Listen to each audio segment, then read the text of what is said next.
Bom dia a todos. Primeiro, é uma grande honra, alegria estar aqui nessa casa no dia de hoje. É muito importante, e eu faço coro às palavras do Dr. André e da doutora Maria Aguilé, que é fundamental que essa casa esteja à frente desse tipo de debate, que pontue a importância do dia 21 de março, a importância da campanha dos 21 dias contra o racismo. Eu me sinto realmente muito feliz pelo convite. Ao mesmo tempo, desde que fui convidada para vir aqui falar e pude pensar no que diria, foi muito difícil pensar o que falar para vocês aqui hoje, né? Tem sido muito difícil pensar o que falar quando falamos sobre racismo, como falamos sobre sexismo.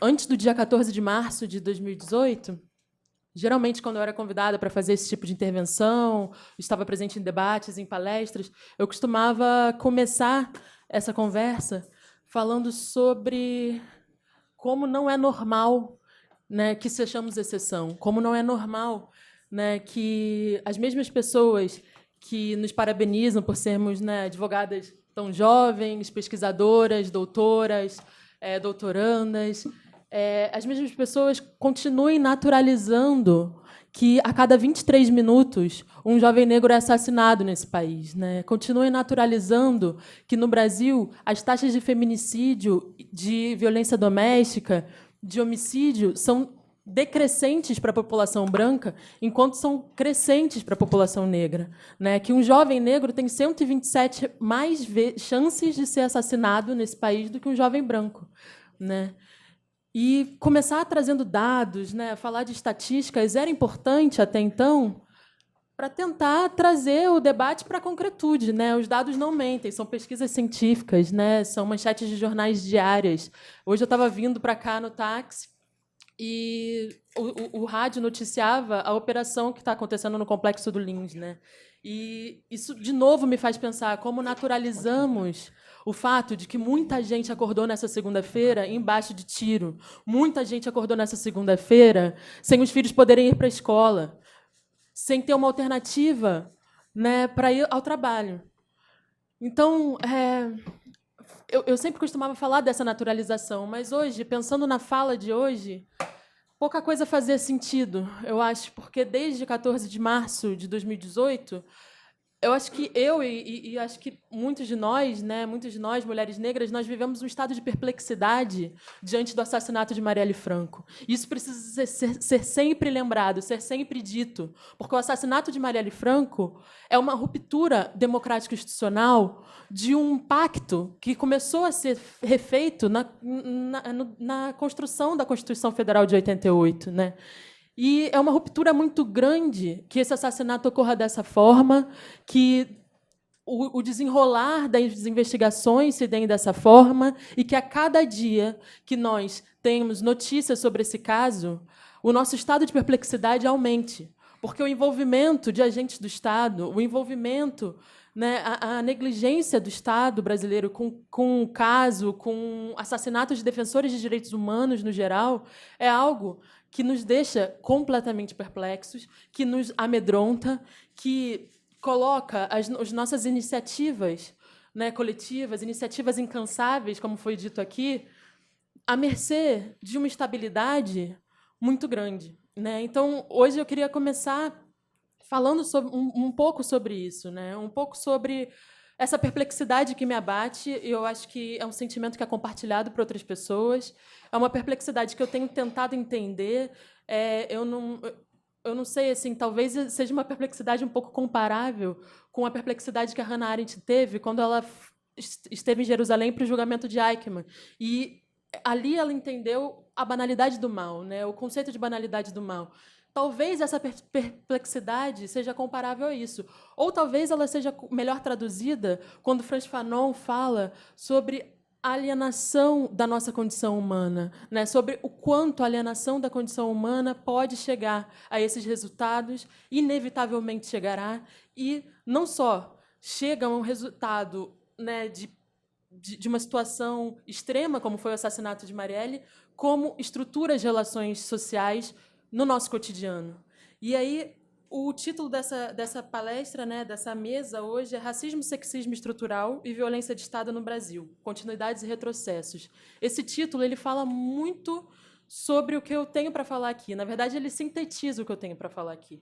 Né? É interessante, eu não sei se vocês notaram, né, mas é necessário colocar racismo e sexismo com hífen, como se fosse a mesma palavra, porque eles demonstram um complexo de relações sociais que não são possíveis de ser separadas. São relações sociais amalgamadas. São relações sociais que constituem a sociabilidade no sistema capitalista. E é importante pontuar que a sociabilidade no sistema capitalista ela é concretamente moldada por essas desigualdades. Né? Isso torna o nosso desafio de combatê-las muito mais difícil, porque né, o racismo e o sexismo estrutural eles não estão só né, na estrutura da sociedade, na composição das instituições, mas também dentro de nós, né, no nosso inconsciente não refletido, nas nossas ações imediatas. Então, isso torna a luta contra essas relações de desigualdade muito mais difícil.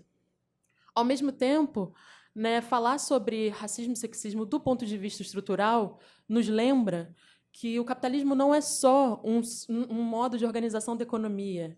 E aí eu falo isso não por questões ideológicas, não por questões políticas, mas por questões sociológicas. É importante que a gente entenda que esse tipo de funcionamento da economia ele transcende a organização econômica da sociedade. Ele subordina a vida humana, a sustentabilidade da vida humana ao lucro, à produção capitalista. E esse modo de produção ele é moldado por essas relações. Né? É importante que a gente fale sobre isso. É importante que a gente recupere a história do Brasil né, sob esse prisma, entendendo que o racismo e o sexismo eles são também uma herança da escravidão, eles são também a presença da colonialidade hoje. Mas eles não são só isso. Porque se eles fossem só isso, eles não estariam hoje ainda estruturando a nossa sociedade. Porque resistimos a essas relações de colonialidade cotidianamente. O povo negro no Brasil resistiu a cada processo de expropriação e resiste a cada processo, dentro e fora das instituições. Né? E aí, então, a pergunta, né? Por que essas desigualdades se mantêm? E mais, se já existe a desigualdade de classe, se já existe a desigualdade de gênero, por que é tão imperativo que haja desigualdade de raça? Né? Algumas explicações tentam explicar, né, tentam desenvolver essa questão falando que esse tipo de sistema ele precisa criar né, essas desigualdades pelo seu modo de distribuição, pelo seu modo de produção, etc. Mas, se a gente pensasse só sob esse prisma, a gente também não conseguiria entender o porquê dessas relações serem concomitantes. E daí a importância de falar né, do racismo-sexismo, e aí entende-se, dentro do racismo-sexismo, também a heteronormatividade, né, também as divisões de classes, na verdade, elas existem através dessas relações de racismo, de sexismo e de heteronormatividade. Né? E aí eu trago isso para a gente tentar começar a traçar, então, uma visão sobre a violência de Estado. Né? E aí vem a segunda parte do título, Violência de Estado no Brasil. É importante que se diga, e é importante que se lembre, que o Estado detém o monopólio do poder, do controle político, do controle de quem vive, de como morre. E não é só através de ações diretas do Estado, né? Também através de ações diretas, como a operação né, de hoje de manhã no Complexo do Lins, como as operações de vingança né, que recorrentemente acontecem, como o genocídio ativo da população negra, né, são exemplos de ações diretas do Estado. Mas também é importante que a gente traga para essa reflexão que a própria conveniência do Estado, o próprio fato de que o Estado não consegue cumprir o seu dever de proteger né, de garantir direitos humanos, de evitar violações de direitos humanos, né, que isso também não é um fato banal e também não é mérito de pessoas que individualmente ocupam postos nesse Estado, né? Que isso faz parte de uma estrutura e de práticas reiteradas de seres humanos que dão corpo a essa instituição, né? Que moldam essas práticas. E moldam essas práticas também não ativamente, necessariamente. As pessoas moldam e reproduzem essas relações sociais pela simples não ação. E aí, nesse sentido, a Angela Davis costuma falar, né, numa sociedade racista, não basta não ser racista, é preciso ser antirracista. E quando ela fala isso, ela está lembrando a gente dessa importância de ativamente, criticamente olhar para a realidade e combatê-la. E não basta o não aceitar individual, né? É necessário que se combata as práticas cotidianas, que sejamos céticos das nossas práticas cotidianas, que questionemos a universalidade, né, de certas pessoas quando ocupam certos cargos, né? Que essas próprias pessoas se questionem. Isso é fundamental no combate das opressões. Né? É fundamental que pessoas brancas entendam que a questão racial e a questão de gênero, né, que os homens entendam também que a questão de gênero são questões que lhes competem, e que lhes competem não só porque são os maiores perpetradores ou não são perpetradores, porque aí também fica essa discussão, né? Mas eu não sou racista, eu individualmente não sou machista. Não, ele é um problema da branquitude que se põe enquanto universalidade cotidianamente.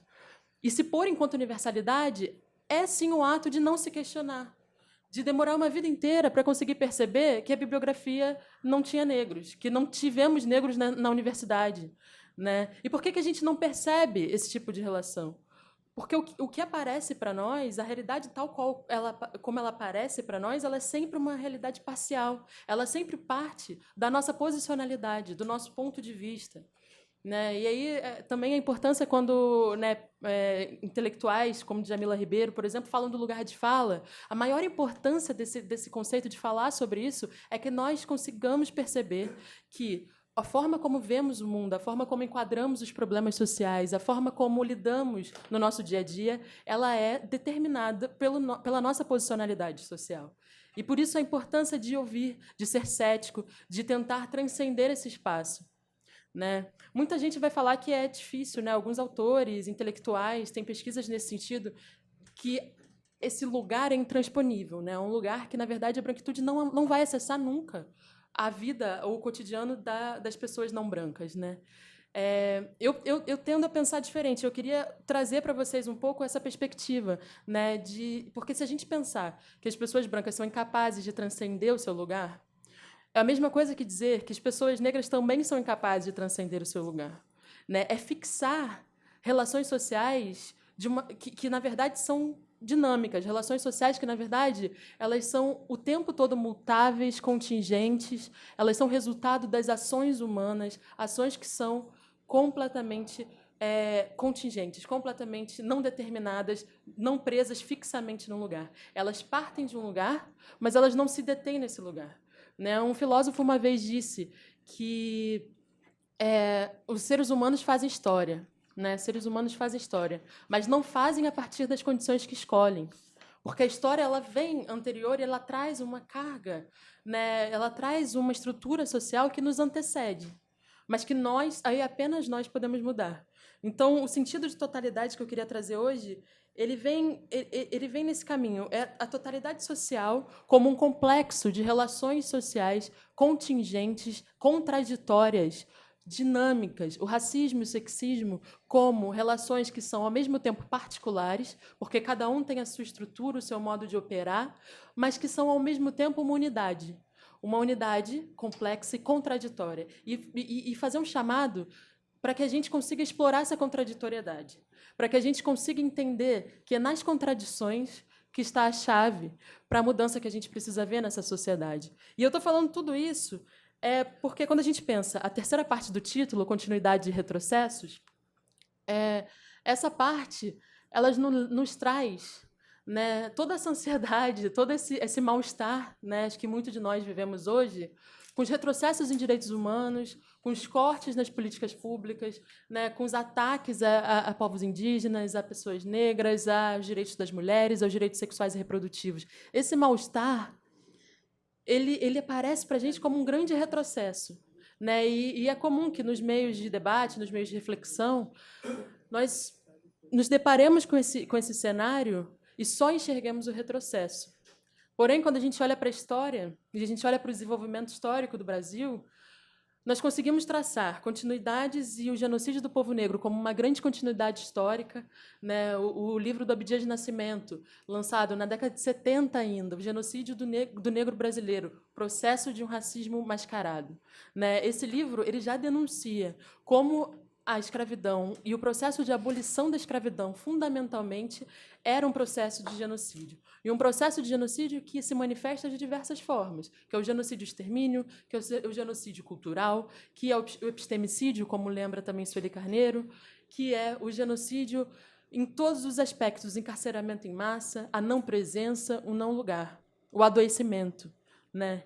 Esse genocídio tão presente, ele é a continuidade de um processo histórico, com indas e vindas, de um processo histórico no qual pessoas brancas e negras se unem historicamente para fazer frente.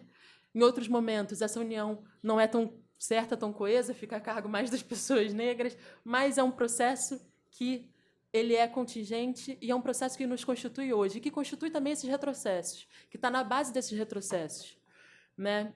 Não dá para pensar tragédias como acho que aconteceu na semana passada em Suzano como algo que está fora dessas relações sociais, algo que não faz parte disso. Não, nós só podemos pensar esse tipo de acontecimento como sintoma de uma sociedade que carrega essa permanência e que não conseguiu parar para acertar as contas com esse passado, né? Uma sociedade que não transiciona, que não tem política de transição, que não tem política de memória, que não tem, né? Que há um mal-estar quando se fala de raça, que há um mal-estar quando se fala de escravidão, né? Que há um desdém quando se fala de raça, né? O racismo recreativo, né? Outro conceito que nos ajuda a entender como no Brasil é tão banal fazer piada com a desigualdade, com a humilhação e com o genocídio de seres humanos.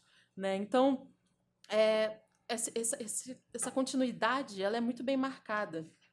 E, ao mesmo tempo, os retrocessos, né, eles estão aqui para lembrar que não é só continuidade de tragédia, né, que não é só uma história de perda. E acho que é importante, eu não sei quanto tempo eu tenho ainda, mas resgatar... Obrigada. Mas resgatar um pouco dessas rupturas, né? desses momentos em que o povo negro esteve à frente da elaboração de um novo pacto civilizatório, de um novo pacto social. Né? Durante o fim da ditadura militar até agora, nós, por diversas vezes, mulheres negras, por diversas vezes, estiveram à frente desses processos de elaboração de novos pactos sociais. Estiveram à frente do processo de diálogo, estiveram à frente, né, da implementação, da conquista e da implementação de políticas públicas, estiveram à frente da normatização de direitos humanos a nível internacional. Né? É importante que se reconheça a mulheres negras brasileiras de extrema importância para esse estabelecimento desse pacto civilizatório que agora está sob ameaça. Né? E aí entender esse retrocesso também como esse mal-estar. E é um mal-estar de uma branquitude que não se pensa como universal. É um mal-estar que não pensa esses processos. Né? É interessante porque nos debates da minha universidade, né, eu estudo na UERJ, faço doutorado em Direito na UERJ, e em diversos debates e aulas, os professores recorrentemente, né, professores críticos, né, combativos, enfim, que defendem direitos humanos, todos brancos, né, porque não temos professores negros e temos apenas uma professora mulher, né, na casa, mas e principalmente na minha área, né, que é a área de teoria, na UERJ. Eu estou na área de teoria e filosofia do direito, né, que é um dos departamentos que mais pensa relações sociais, né, que mais pensa a sociologia jurídica, a teoria do direito, e somos todos homens brancos. Né? Tem uma única mulher que entrou recentemente. Mas é interessante ver que, nesses debates, né, essas é muito comum que esses professores mais críticos eles venham com uma nostalgia para a sala de aula, né? Falar de um passado de lutas, de um passado de conquistas, né? Falar que agora é só retrocesso, que não acreditam mais que alguma alternativa é possível para essa sociedade, para essas relações sociais. E é muito interessante, porque, ao mesmo tempo, quando eu estou em outro espaço, junto com as feministas negras, né? Feministas negras que estão aqui nessa mesa também, mas que compartilham espaços importantíssimos na sociedade brasileira de debate, de produção de conhecimento, é interessante ouvir as mais velhas e entender que elas veem esse momento, na verdade, como um momento que significa vitórias, que significa o quanto a gente avançou em 131 anos do pós-escravidão, né? Que significa o quanto a nossa luta foi concretizada em certo ponto, né? Que a minha geração, o fato da minha geração estar ocupando os lugares que ocupa hoje, é fruto dessa luta e que demonstra vitórias. E que demonstra vitórias que trazem mal-estar, que demonstram vitórias que trazem deslocamentos, né? Vitórias que, na verdade, elas não são suportáveis por parte da nossa população. E não são suportáveis no inconsciente, não só no consciente. Né? É um mal-estar que está colocado, é um mal-estar que é denunciado quando até os professores críticos, até os pensadores críticos não conseguem perceber que é um momento também de muita potencialidade, que é um momento de muita força, que é um momento onde a juventude negra tem mostrado caminhos alternativos, tem mostrado práticas alternativas, tem mostrado, né, que precisa ser ouvida, que precisa estar nos espaços e que, estando nos espaços, tem muito a contribuir para a mudança dessa sociedade. Né? Então, eu acho que meu tempo já está acabando. Acabou. Eu preciso concluir. Mas eu queria trazer para vocês hoje essa reflexão e chamar a todos vocês para esse compromisso, para os que já têm o compromisso, que esse compromisso seja renovado e que entenda que o compromisso com a luta antirracista, o compromisso com a luta antissexista é um compromisso com a democracia. E é um compromisso com o Estado democrático de direito. É um compromisso que precisa ser reatualizado, é um compromisso que precisa ser feito diariamente. Diariamente, cada um de nós, mesmo as pessoas negras, porque nós sabemos o quanto o racismo entra no nosso psicológico, o quanto nós introjetamos, o quanto nós tentamos, por estratégias de sobrevivência, né, não lidar com a realidade que precisa ser mudada. Obrigada.